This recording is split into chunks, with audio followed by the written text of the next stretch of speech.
Listen to that. You hear it? That is the power of rock and roll! Yeah! Hey, Mona, let's break down that rockin' sound. Rock music started when? The 1940s and 50s. Where? Cities all over the United States. New York, Memphis, Chicago, Detroit, Cleveland. By who? Musicians of all kinds. Blues musicians, jazz musicians, country musicians. That's right. These musicians started mixing elements of blues, jazz, country, and gospel together. They also had access to technology that was brand new at the time. Stuff like electric guitars, amplifiers, and microphones. And because lots of teenagers were looking for new kinds of exciting music, A new musical style was born. rock and roll! Yeah!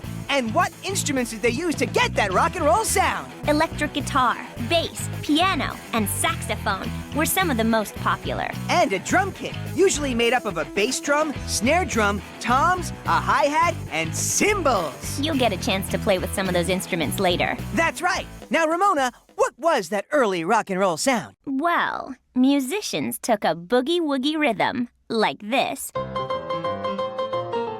and emphasized the backbeat, like this.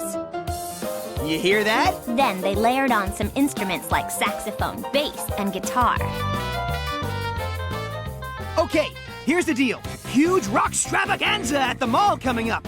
I want that gig. I want it. So we gotta turn ourselves into the hottest rock band in town. Chuck Vanderchuck's Rock and Roll Explosion! Yeah! Check it. Gear up and plug in. You ready to practice? Something, something.